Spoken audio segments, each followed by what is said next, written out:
Jesus nunca foi egoísta e muito menos pensou em si mesmo quando o assunto se tratava de missão. Se formos observar ao que Mateus cita, ao que Marcos vai citar, a que Lucas e João vai falar a respeito da vida e do ministério de Jesus, você vai perceber que, mesmo sabendo da sua missão na terra, Jesus, por sua vez, ele escolhe para si alguns homens. Homens estes que não eram de boa fama, não tinham boa influência, não eram ricos, mas foram escolhidos por Deus.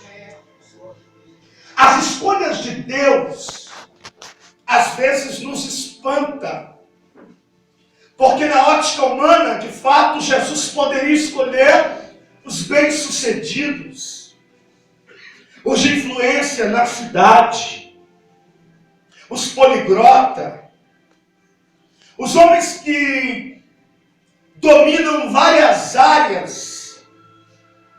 Mas Jesus olha para alguém que não tem perspectiva nenhuma de vida.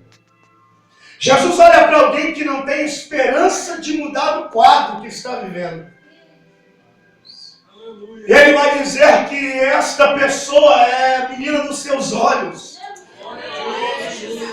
E além de ser a menina dos seus olhos, ele vai depositar nesta pessoa a sua unção, a sua autoridade. Vai lhe dar algumas habilidades para lidar com situações.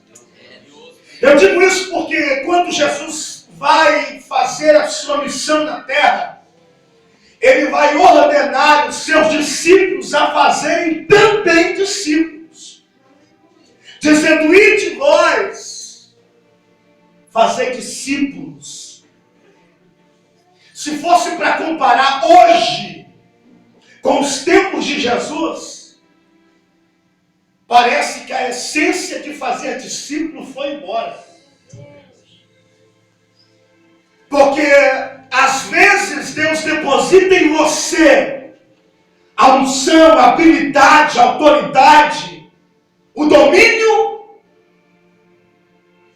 e você não cumpre com aquilo que Ele ordenou. Porque na verdade, mais fácil é ser conhecido do que fazer alguém que você discipulou conhecido. Mais fácil seu nome está em destaque do que o nome de alguém que você discipulou está em destaque. Mais fácil ter um reconhecimento próprio do que um reconhecimento de alguém que você durou anos e anos para estar firmado com Cristo Jesus. Parece que as essências mudaram. Mas só que eu ainda acredito. Eu não sei você, mas eu ainda acredito. Em remanescentes que estão interessados em fazer discípulos. Em remanescentes que estão olhando para si mesmo e dizendo: eu vou compartilhar o que eu tenho com alguém para crescer mais do que eu cresci. Jesus está dizendo: ide fazer discípulo. O contexto do texto que nós lemos se trata desta atitude. Por quê? Porque os discípulos saem de uma missão e chegam até Jesus e pensam em alguém empolgado, eram os discípulos, dizendo: mestre, a nossa missão teve êxito, foi um sucesso, foi uma bênção, pregamos, a palavra foi bem aceita, o povo deu credibilidade no que pregamos. Os discípulos estão todos animados, dizendo: Jesus, dessa vez eu ganhei aquela alma que eu tanto insisti. Dessa vez, a palavra que eu preguei hoje teve resultado. E quando eles chegam para falar isso com Jesus, Jesus, em vez de dar uma medalhinha para eles, dizendo parabéns, Jesus vai olhar e dizer: pois bem,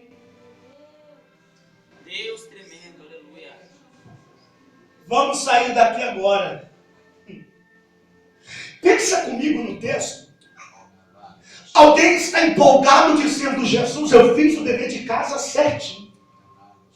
Jesus, aquilo que o Senhor me disse para fazer, eu fiz. Esperando um elogio, mas escute uma coisa: existem elogios que vêm na hora errada. Eu já comecei a sentir algo diferente. Tem elogios que vêm na hora que não é para vir. Mas não, por que você diz isso? Eu estou dizendo porque talvez você tenha feito muito para Deus. Talvez você tenha o pensamento de que o seu pastor precisa reconhecer o que você está fazendo e ele não reconheceu ainda. E é por isso que talvez o seu pensamento é este: eu vou para outro ministério, porque lá talvez um pastor me dará oportunidade e vai reconhecer o que eu estou fazendo. Mas escute uma coisa: o seu pastor não te viu ainda, porque Jesus te escondeu. E aquilo que você faz na terra é para o seu galardão na eternidade. Aprenda isso. Elogio às vezes tira você do foco. Elogio às vezes tira a essência que você tanto lutou para ter. Aí Jesus olha, conhecendo o homem, Jesus vai olhar para ele e vai dizer: que bênção, que bom. Sabe o que eu tenho para vocês como aprovação? Um deserto. Quem está empolgado, quando ouve a palavra deserto, a empolgação já vai embora. Quando aquele que está animado ouve a palavra deserto, ele quer sair correndo e não ouvir mais ninguém falar esse nome.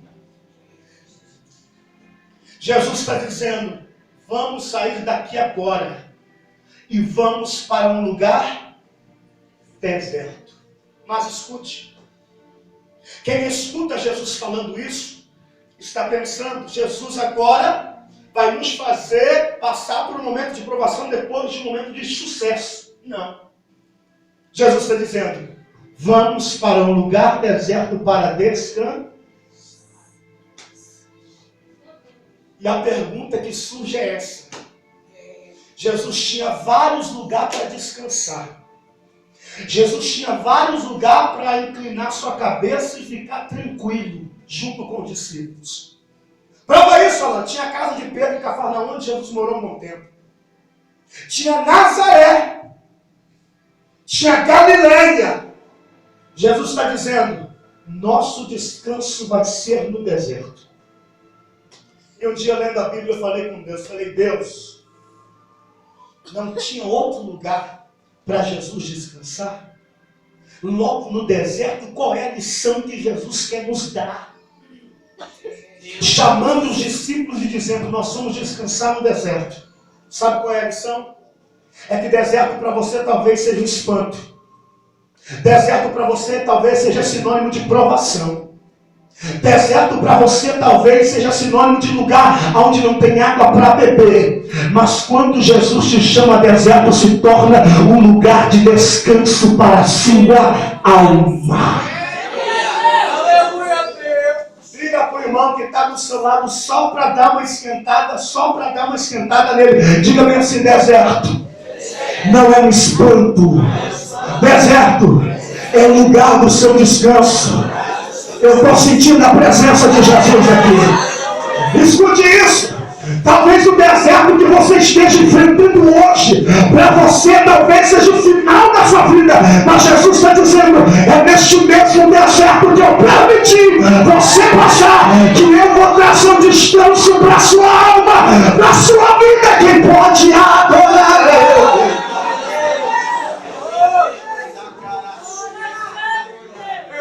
Deserto não é lugar de morte. Eu sinto Jesus aqui. Deserto não é lugar onde o desespero bate e você vai morrer ali. Não. Jesus está dizendo: deserto é lugar onde vou trazer um descanso para você. Deserto é o lugar onde eu vou trazer a provisão para você. Deserto é o lugar onde eu te mostrarei que a minha mão vai te fazer descansar. Descansa em Deus, mesmo estando no deserto, mesmo estando na provação, mesmo estando em dificuldade, descansa. O texto diz que eles vão descansar no deserto. Para Jesus sair do lugar onde ele está, onde os discípulos relatam tudo aquilo que aconteceu, Jesus tinha que pegar um barco, atravessar a margem e ir para o lugar deserto, onde ele disse, lugar deserto aqui não se trata de deserto, tipo um exemplo do Saara, é um lugar abandonado. Jesus está indo para um lugar abandonado. Para isso, entra no barco, junto com os discípulos. Os teólogos vão dizer que eles vão andar 7 quilômetros de barco para chegar no lugar deserto. 7 quilômetros de barco. Mas só que nesse intervalo, a multidão reconheceu Jesus de longe e disse: nós não vamos perder ele de vista. Porque o objetivo de Jesus era descansar com discípulos da multidão. Porque há uma diferença entre discípulo e multidão. Discípulo está do lado de Jesus na prova, na bonança, na festa e no luto. Multidão não. Multidão só vem atrás de Jesus quando o negócio começa a apertar lá dentro de casa. Multidão só procura Jesus quando o milagre está na porta e você vai dizer: hoje eu vou no culto porque hoje o milagre vai acontecer. É multidão. Discípulo não. Discípulo está dizendo: pode estar 2 graus negativos, estou na casa de Deus adorando o nome dele. Aí Jesus quer se afastar da multidão. 7 quilômetros. A multidão ouviu. Mas só que no meio da multidão tem pessoas que estão interessadas em ensinamento. A multidão ouve que Jesus foi para outra margem. Espante os senhores. A multidão vai andar 16 quilômetros a pé. A margem do rio. E nós lemos no texto. Não sou eu, não estou inventando nada aqui no texto. O texto diz, pastor Denis, que eles chegaram primeiro.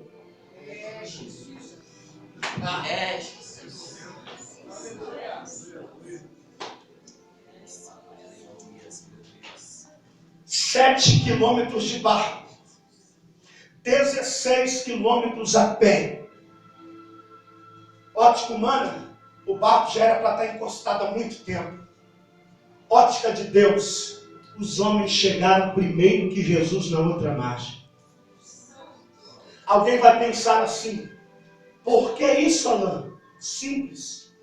É que Deus ainda reconhece o esforço de alguém na terra. Tem coisas que Deus te prometeu que ainda não aconteceu ainda, porque você não se esforçou para isso vir acontecer.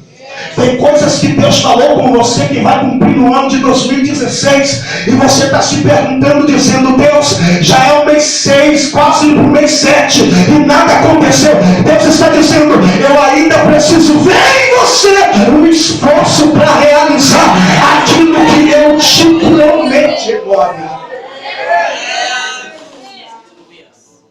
16 quilômetros a pé chegam primeiro. Sabe o que é isso? Eu não vejo dificuldade quando o assunto é ensinamento de Jesus. Sabe o que isso significa? Eu não vejo nenhuma barreira na minha frente quando eu ouço falar que Jesus está em alguma reunião. Eu não encontro nenhuma dificuldade quando o assunto se trata da presença dele. Então escute isso: não deixa o frio te pegar e te deixar dentro da sua casa. Não deixa a frieza espiritual te deixar estacionado em casa. Não deixa a luta que você está passando em casa, só faça como os de Israel, não faça como a multidão. Olhe para a dificuldade, mas olhe primeiro a palavra que Jesus disse a seu respeito. Aquilo que ele disse vai se cumprir. Vire para alguém que está do seu lado, está frio para você, está frio para mim também. Diga para ele, está frio para você, para mim está também. Mas nem que seja para enfrentar o frio de 0 grau, mas eu quero animar Deus. Oh, glória a ele, oh, glória a ele. 16 quilômetros a pé, chega primeiro. Meu Deus do céu, isso é muito profundo. Jesus, quando chega na outra margem, a primeira coisa que ele vai ter é compaixão. E esse sentimento que Jesus tem de compaixão não é todas as vezes que ele vai ter. Jesus não teve compaixão quando ia curar a filha de Jairo. Mas quando ele estava entrando, passando pela cidade de Naim, o texto diz que ele teve compaixão. E quando ele tem compaixão, ele é movido.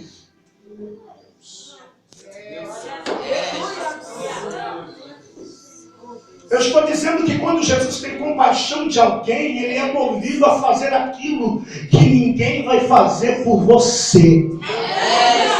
Levante a mão direita para cima e segura ela lá em cima.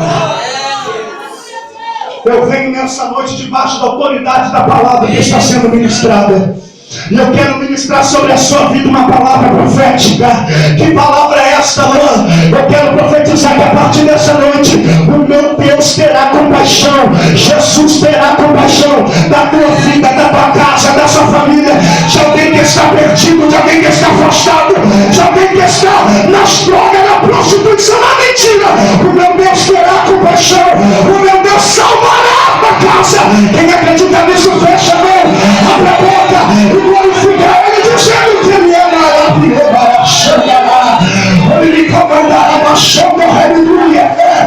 ele está dizendo, eu ainda me movo.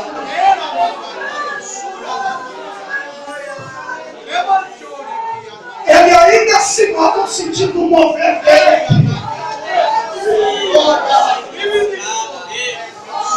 Ele está dizendo, quando eu tenho compaixão, eu me movimento por dentro. Quando eu tenho compaixão, eu me movimento por dentro. É um sentimento que Jesus tem de alguém que está abandonado, de alguém que talvez não tenha esperança para essa pessoa. Jesus está dizendo, eu tenho compaixão desta multidão. Ele disse, porque esta multidão são como ovelhas que não têm pastor.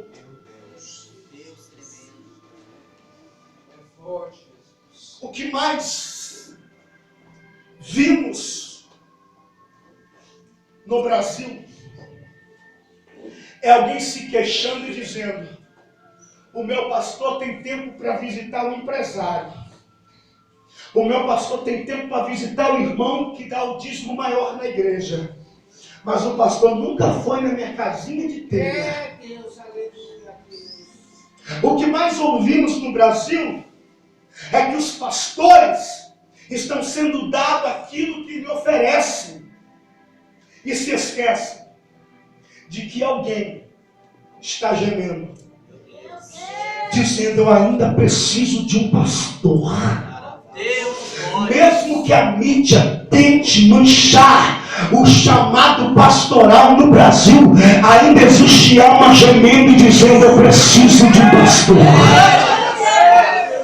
Mesmo que os demônios inventem fofoca e conversa fiada a respeito das autoridades religiosas, ainda existe alma dizendo, eu preciso de um pastor.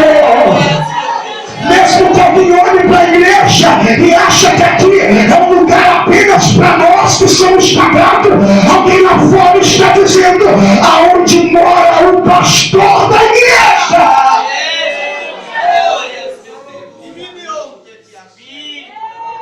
Jesus nesse deserto ele está resgatando uma identidade pastoral.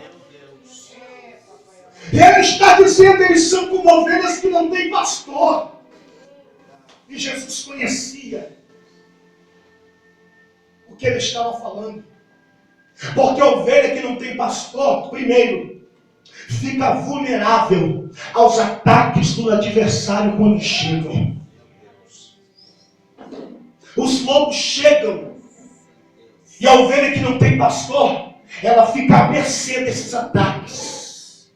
Aí Jesus, quando chega nesse lugar deserto, vendo o esforço da multidão, está dizendo: nenhum lobo vai te atingir. Jesus está dizendo: eu sou o teu protetor, eu sou o guarda de Israel, eu sou Deus que livro, eu sou Deus que fecha o sepulcro, eu sou Deus que fecha o sepultura por amor à sua vida, eu sou Deus que te guardo, eu sou Deus que te protejo, eu sou a tua proteção. Descansa debaixo das asas do Altíssimo nesse labarachanda.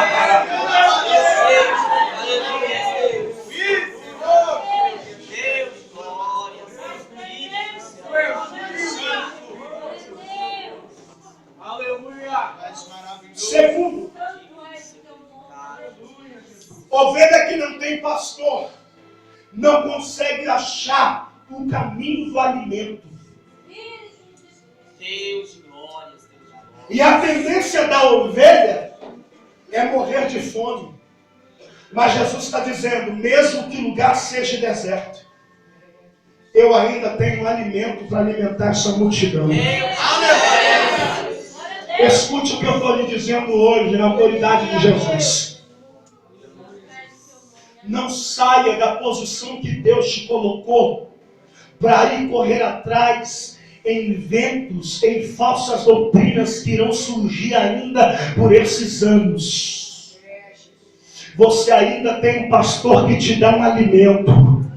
Você ainda tem uma liderança que tem para te dar. Você ainda tem um pastor que está te direcionando para o caminho, para você ficar fortalecido. Jesus está dizendo, eu tenho o alimento porque eu sou o pão da vida. Terceiro, ovelha que não tem pastor, nunca acha o caminho certo para seguir. Nunca acha o horizonte. Ovelha que não tem pastor sempre vai andar de um lado para o outro, e não vai achar o caminho. É por isso que um dos ensinamentos de Jesus, ele disse, eu sou o caminho. Eu sou o caminho. Ele está dizendo, eu sou o pastor que te colocarei no caminho certo. Mesmo que esse caminho seja estreito, mesmo que esse caminho te faça renunciar a si mesmo, mas o caminho certo ele está te direcionando. Entra no caminho que Jesus quer para a sua história. Texto 6. O texto vai dizer, pastor Denis, eles estão no lugar deserto. O dia já é adiantado. Já está escurecendo. A preocupação de Jesus, além de ser do ensinamento, é da parte carnal. Jesus está dizendo, essa multidão, além de andar 16 quilômetros a pé, essa multidão está numa caravana e faz dias atrás de mim só ouvindo os meus ensinamentos. E não tiveram tempo nem para se alimentar. Isso é muito sério. Jesus está dizendo, o povo que está atrás de mim quer ser discípulo, não se preocupa consigo mesmo. Está dizendo, eu renuncio à minha vontade para fazer aquilo que o Senhor está me ensinando. Escute uma coisa. A missão nunca começa lá fora. A missão começa dentro de si mesmo. E a primeira missão que temos essa noite é renunciar nossas próprias vontades para fazer a vontade daquele que nos chamou. Jesus está dizendo, esse povo está com fome. E ó, entre nós aqui, só nós. Se tem algo que Jesus sabia, era que a multidão só estava atrás dele por duas coisas: milagre e comer. Pensa no povo que come muito. É o irmão que está do seu lado.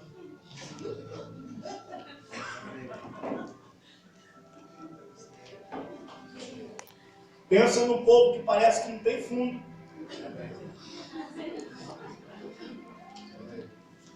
Não é nós não, irmão, é a multidão do texto. Vai ficar mais bonito. O povo está faminto. Jesus está preocupado. Aí Jesus vai dizer bem, aí os discípulos vão dizer bem assim: Jesus, olha a multidão. Jesus, o povo está com a barriga lá nas costas, estamos nas costas, colado, com fome. E o que o Senhor vai fazer? Jesus olha para ele e vai dizer: eu? Faz vocês. Por que Jesus vai dizer isso? Pastor Denis, tem coisa que Jesus fala que a minha mente começa a baralhar. Eu amo isso. Jesus vai dizer assim: comigo não está nada. Está com vocês. Deus, glória. Deixa eu ensinar algo simples aqui. Jesus está dizendo para os discípulos: tem coisas que você pode fazer. Tem situações que você pode resolver. Quando atinge a área do impossível, aí é com ele. Só duas pessoas entenderam, vou repetir. Quando ainda está no campo da possibilidade, Jesus está dizendo: se vira. Faz você. Ou você pensa que Jesus vai descer na terra e vai lá atrás do seu filho que está afastado para pregar para ele? Jesus não vai fazer isso. Ou você acha que ele vai descer nessa rua e correr atrás dos irmãos que não querem mais vir para a igreja? Negativo. Isso Jesus não faz. Porque no campo da possibilidade, ele está dizendo: você pode. Sabe o que Jesus está dizendo para os discípulos? Você está preocupado com a multidão que quer se alimentar, mas ainda não apresentou para mim aquilo que é impossível de fazer. Jesus está dizendo: vocês se viram. Mas como eu vou me virar? Ele sempre é assim, não é nós, eu e você. Sempre vai ser desse jeito. O humano sempre vai questionar alguma coisa que Jesus vai dizer. Aí vão dizer assim: mas como, Senhor? Tem quase dinheiro nenhum. É muita gente.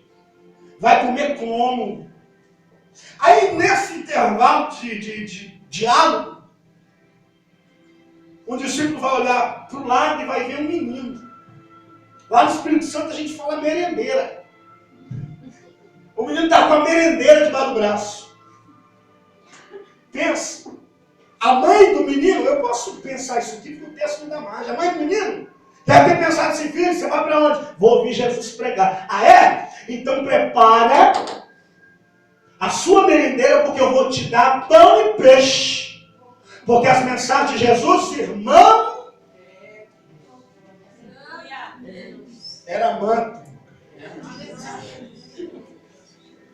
Era um dia, outro também. Madrugada e vai indo. A mãe disse: filho, vai prevenido.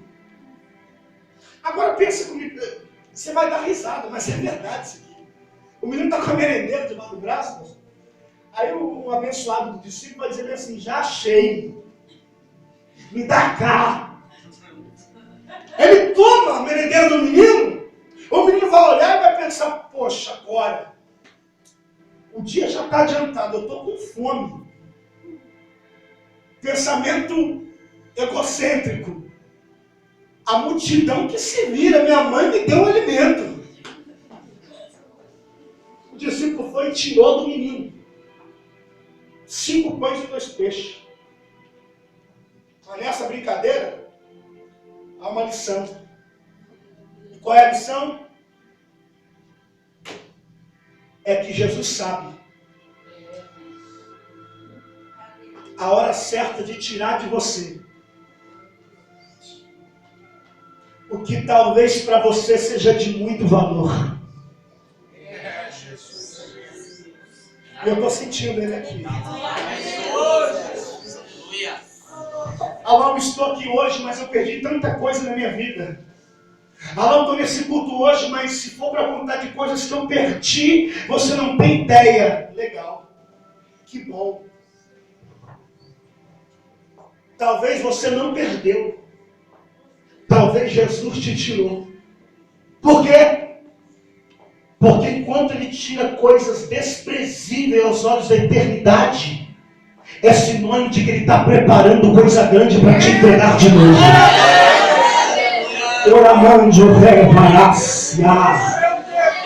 Eu estou dizendo que aquilo que foi retirado de você nestes anos que você serve a Deus, talvez para você seja de grande valia, mas Jesus está dizendo: eu só permiti você perder, porque eu estou preparando coisa grande para a sua casa, para a sua família, para o seu ministério. Eu vou preparar Ele está dizendo que tem coisa grande preparada para você. Deixa Ele tirar.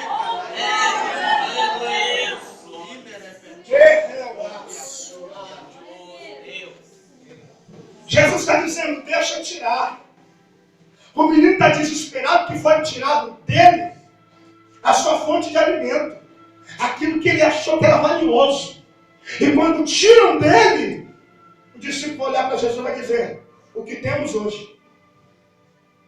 5 pães e 2 peixinhos. Não era o que Jesus perguntou. E também não era o que Jesus queria. Mas só que Jesus é acostumado a fazer o milagre com aquilo que tem em mãos. Deus, glória. Glória. Eu estou dizendo que é você mesmo que está na mão dele. E talvez para você mesmo, você esteja olhando para si mesmo dizendo: meu Deus, eu não canto nada. Meu Deus, eu não prego nada. Meu Deus, eu não sei fazer quase nada na igreja. Mas Jesus está dizendo: eu uso aquilo que está nas minhas mãos para realizar um milagre inesperado para a sua casa, para a sua vida. É você mesmo que Ele vai usar. 5 pães e 2 peixes. Detalhe do texto. O pão que Jesus pegou, que era da criança, era o conhecido pão de cevada. Pão de cevada era o pão que os soldados romanos ofereciam para as famílias pobres judias. As famílias que não tinham condições. O governo romano, para unificar Roma e judeus, eles davam essa espécie de esmola, o pão de cevada. Era o pão pobre, era o pão desprezado, era o pão que ninguém queria na sua mesa. Detalhe, o peixe, não era esses peixão que são acostumados a pescar aí, né? Peixe pequeno, desse tamanho assim mais ou menos. Sabe o que eles faziam? Cortavam o pão no meio, colocavam o peixe dentro e fechava e comia. Costume judeu. Pão pequeno, melhor, peixe pequeno, pão de cevada. Peixe pequeno e pão desprezado. Aí Jesus está dizendo: aquilo que era desprezado da cá.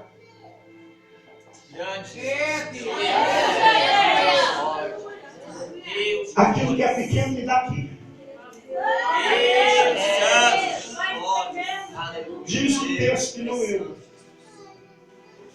que a primeira coisa que Jesus vai fazer, tomando 5 pães e 2 peixes. E quando o texto diz tomando, é que ele segurou nas suas mãos. Escute o que eu vou dizer. Talvez você seja o mais desprezado da casa onde você mora. Talvez você se considere mais pequeno da igreja onde congrega. Mas escute isso. Você está na mão dele. Quando aquilo que é pequeno está na mão dele, quando aquilo que é desprezado está na mão dele, se torna de grande valia. Ninguém queria andar com você porque você era a pior pessoa para andar do lado. Ninguém confiava em nenhuma palavra que você falava, porque a mentira reinava dentro de você. Sabe o que Jesus disse? Me dá aquilo que é desprezado. Deus tremendo. Me dá aquilo que é pequeno.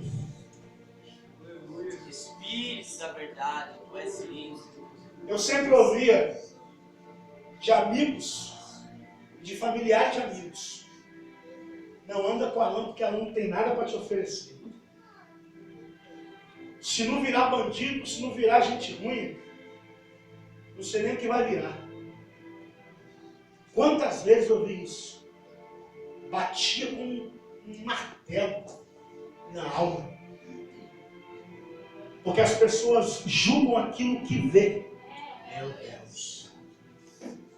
E tiram conclusões daquilo que pensam. Mas só que eu caí na mão de alguém que pode.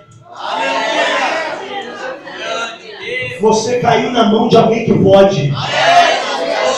E eu profetizo que nenhuma acusação que vem do inferno para a sua vida terá êxito, porque você ainda está na mão de Deus. Você ainda está protegido pelas mãos do Altíssimo. Deus é responsável em te guardar. Deus é responsável em te deixar você debaixo da sombra dele. Ele está dizendo: vem nas minhas mãos.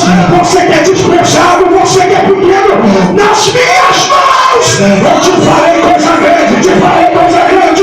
Eu te falei coisa grande. Quem pode? Adora ele por alguns minutos, adora ele. Glorifica ele, ache que ele vai te pegar pelas mãos.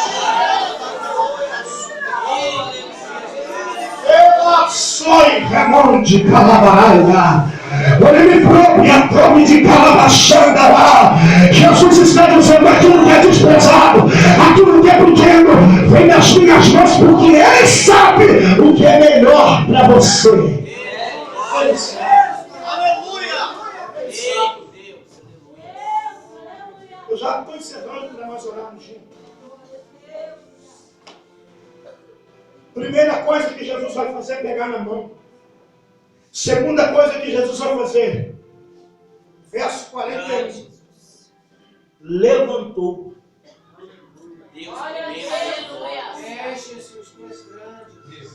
Eu sou confrontado pelas redes sociais e não precisa nem ser diretamente, pastor Luiz, porque a gente sabe quando é pra gente. Não é que tem carapuça, porque eu nem sei o que é carapuça. É porque a gente sabe de onde vem. E os confrontos é que a minha geração é uma geração de pecadores. Uma geração que sobe no altar e não se consagra. Uma geração do cabelinho cortado, do sapato brilhoso, ou do terno brilhoso e da gravata de bolinha, e todo mundo confrontando. Mas se esqueceram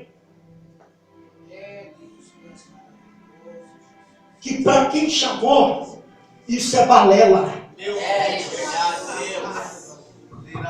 Para quem separou, isso não tem validade nenhuma. O que vale é que eu ainda acredito que a geração, que a minha geração está sendo levantada para despovoar o inferno e ganhar muitas almas para o reino de Deus. Só quem acredita nisso joga a mão para cima. Abre a boca e glorifica ele. Jesus está dizendo: é você mesmo. É você mesmo que ele vai levantar. Eu sinto levantar de Deus nessa noite aqui. É você mesmo, limitado, cheio de falha, pecador arrependido. É você mesmo que Jesus vai levantar. É você mesmo que Jesus vai levantar.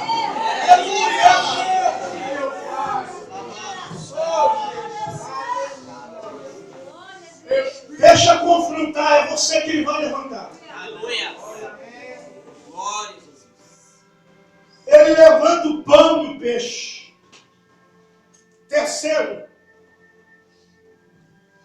te levantar. Ele abençoa. Abençoa. Deus Santo. Aleluia. Eu sou um pouco curioso. Eu estudo a Bíblia há quase 10 anos. Quando o texto diz abençoou, se torna, pastor Denis, uma palavra comum, porque todo mundo sabe que é abençoar. E alguns até falam, ou abençoado, ou abençoada. Mas só que essa palavra, abençoar, ela sofre algumas variações no seu original. E uma das variações que ela sofre, trazendo para o original da palavra abençoar, é falar bem de tal. Uma das interpretações da palavra abençoar é falar bem de tal. Mas prova isso, Alô. Vamos para o livro de Jó. Satanás está dizendo, Jó só te serve porque, fez ele rico. Fazenda, gado, família abençoada, tem sacrifício quase todo dia na casa dele, é uma bênção. E ele só te serve Deus porque você cercou de bens. Aí chegou o momento de Deus abençoar Jó dizendo, observaste meu servo Jó? Temente a Deus. Desvia do mal. Crente. Jó. Abençoado. Isso quer dizer que Deus estava abençoando Jó. Falando bem de... Aleluia. Aleluia. Você está na mão de Deus. Glória. Ele te levanta. E mesmo que alguém venha falar mal de você, Jesus fala bem de você onde ele estiver.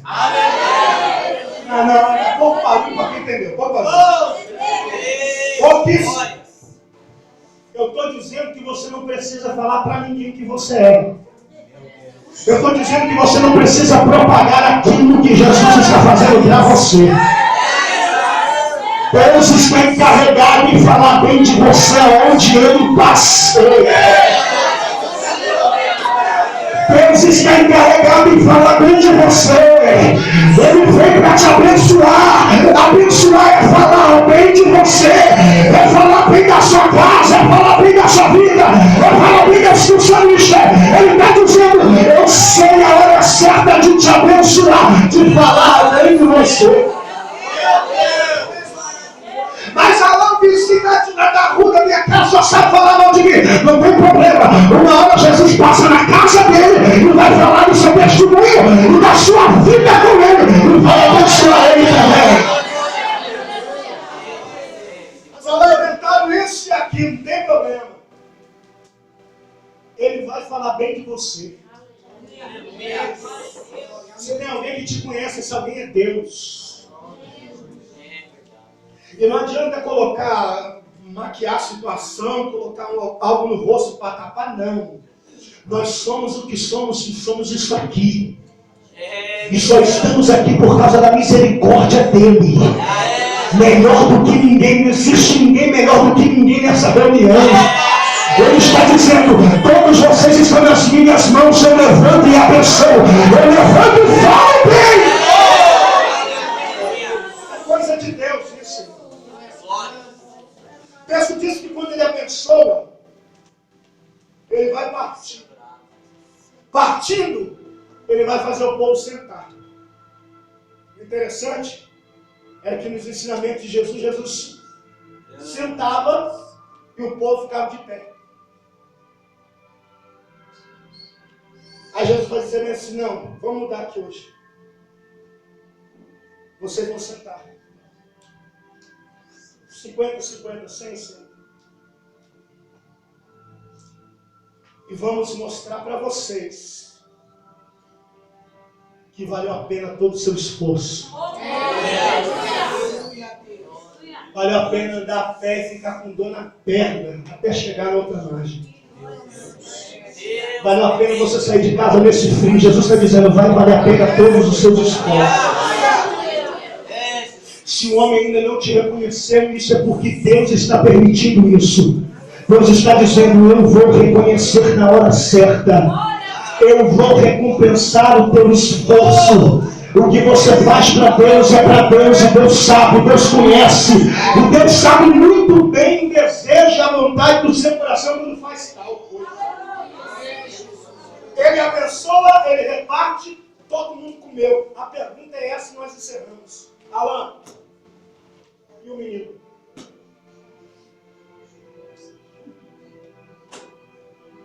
Se era eu no lugar do menino, já tinha ido embora. Para casa, reclamando. Do jeito que o cara chorando quando era criança, fala: mãe! Roubaram meu peixe. Roubaram meu pão. Mas o menino ficou até o final do culto. E quando eu fico até o final do culto, quando Jesus está pregando, isso é sinal de que vai sobrar alguma coisa para mim.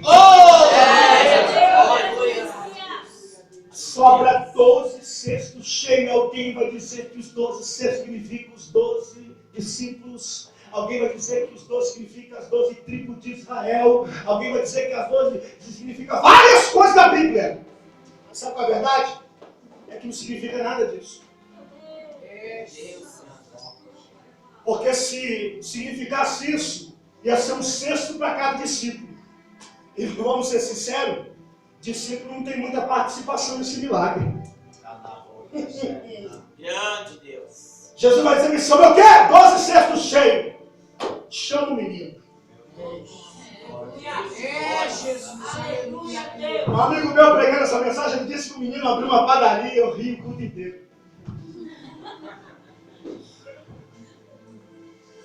O menino vai olhar para o cesto e vai pegar o cesto. Jesus vai dizer assim: toma, para você. Qual é a finalidade de Jesus dar 12 cestos cheios para o menino? Sendo que o menino só precisava de 5 pães e 2 peixinhos para encher a barriga dele. Mas Jesus é inteligente. E para alguém que está só dizendo assim: ele é esperto. Ele é bom no que faz. Por isso que eu sou apaixonado por ele. Jesus vai dizer assim: leva para a sua casa. Por quê? Porque quando o menino vai chegar em casa, a mãe vai olhar e vai dizer: como foi o culto lá no deserto? A mãe vai dizer: meu filho, você é tão fã desse Jesus, olha a hora que você chega, você se alimentou, o que aconteceu? O menino vai olhar e vai dizer: mãe, você não sabe o que aconteceu, o que foi? A senhora me deu 5 pães e 2 peixes, não foi? Então faz o seguinte, chama a vizinhança toda, porque o dono do milagre me deu 12 cestos cheios, para mostrar para você que ele ainda é Jesus, ele ainda é Deus, ele ainda faz milagre. Fica de pé, fica de pé, fica de pé, fica de pé.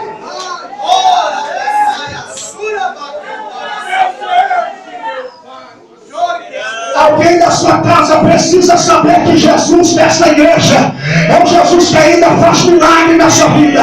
Alguém da sua família precisa saber que aqui ninguém brinca de ser crente. Aqui nós falamos da palavra, vivemos a palavra e vivenciamos os milagres dele. Aqui nós falamos daquilo que acreditamos. É por isso que o menino levou para casa os 12 cestos dizendo: mamãe, Jesus ainda faz milagre. Ele ainda faz milagre. Ele ainda faz milagre.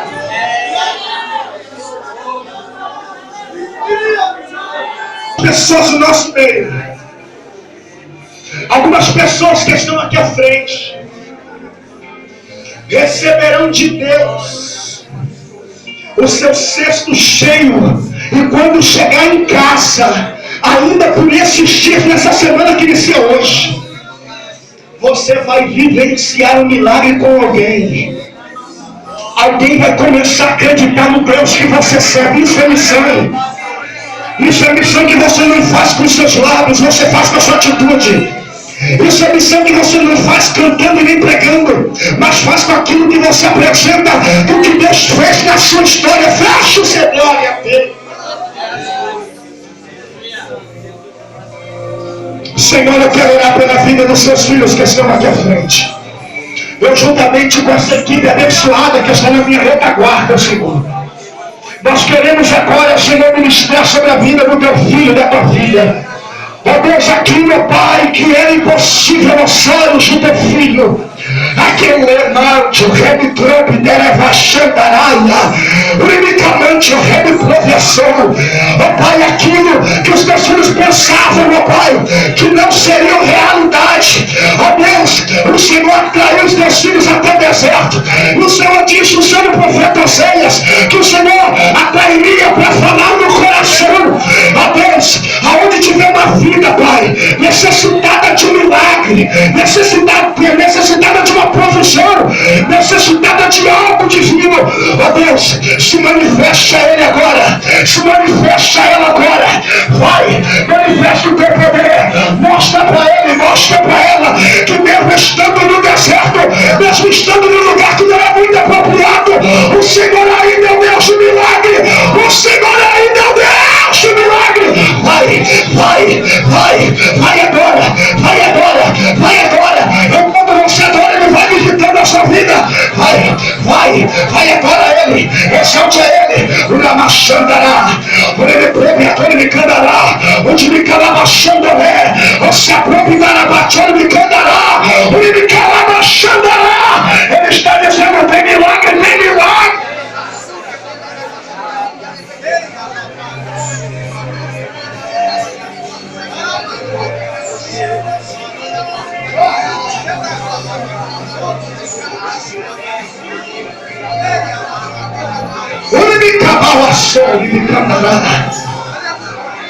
O lugar não é muito apropriado porque é deserto, mas foi Ele que está do seu lado, é Ele quem está falando contigo em glória, é Ele quem se manifesta no momento onde as expectativas já estavam indo embora.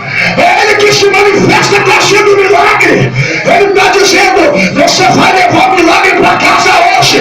Vai mostrar para alguém que ainda existe um Deus nessa casa. Ainda existe. Glória a Deus, glória a Deus, glória a Ele, glória.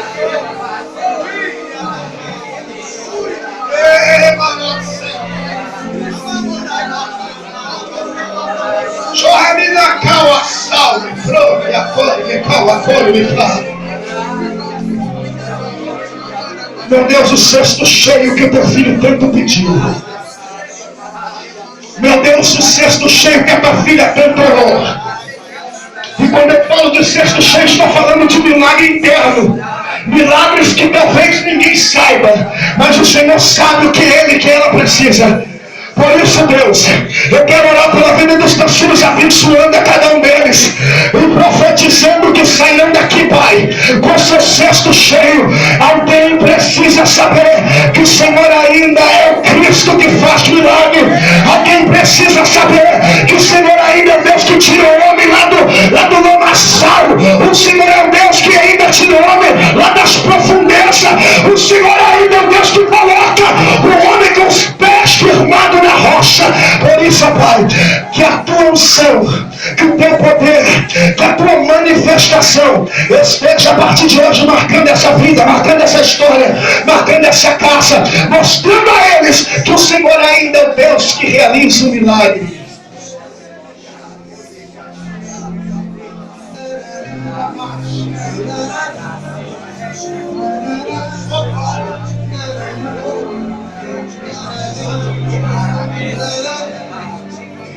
Glória! Oh, glória!